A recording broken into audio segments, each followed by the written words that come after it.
I was certainly educated as a Western medicine veterinarian, and I believe in Western medicine. I am not against it at all. But I have had some cases that we couldn't necessarily get resolved, and so I started thinking, well, you know, there are modalities out there that have been here for thousands of years. Why would we not look at those? So I started delving into that a little bit. And so we do offer acupuncture and we offer laser therapy for pain, and those two are mainly, in the way I use them in my hands, it's for pain modulation. And pain is a very real problem in our pets. Sometimes the Western medications aren't doing what we need them to do, and we can use these alternatives. Also, I use traditional Chinese medicine, so that's herbals.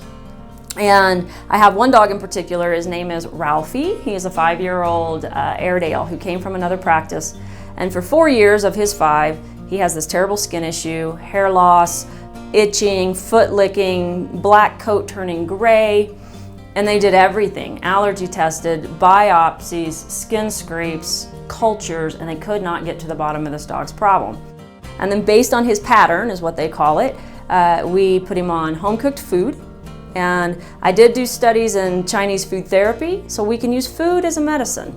So we put him on food and we put him on the herbals. And within 3 months, you would not recognize this dog. But this was a client who was dedicated, willing to try alternatives, and stuck with the program. Follow through, and so you must be dedicated to it. It is not a quick fix, but usually it is a long-term fix.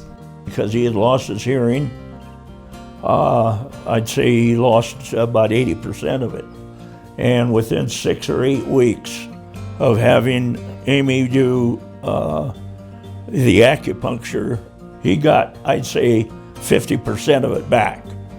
Now the laser treatment, he was to a point where he could barely get up off the ground after he'd been sitting for a while. He struggled to get up. He had no strength back there. And the laser treatment not only took the pain out, but it helped build the muscles in the back of his legs to a point where he could go out and walk and strengthen them further. And I never thought I'd ever see him run again. She's even had him running a couple of times. Many times there are no real deleterious side effects. Lots of people worry about the side effects of some of the drugs out there, and they're real. Just because Mother Nature grows it does not mean it isn't dangerous. If you eat the wrong mushroom or you eat the wrong flower, you could die from that. So many of our Western drugs have been derived from actual plants. Aspirin is from willow bark. You've got foxglove, which is digitalis. So these are properties that are in a plant. So we know that many medicines are derived from plants. There are some that are synthetic too. So understanding that, it's a big thing. I get lots of people that say I want it all natural, and they think to them all natural is synonymous with completely safe. Please, it's not. They are safe, but used inappropriately, they too can cause problems. It should be preventative that we're doing. So if you're not feeding good food, if you're not feeding quality food, well, you're basically helping cause disease in those animals, because now that body has to process all of this, and it's going to have an effect on the organ systems and the hair. I mean, most animals are going to manifest disease in one form or fashion through their coat, through their skin. And that's where you'll see it first.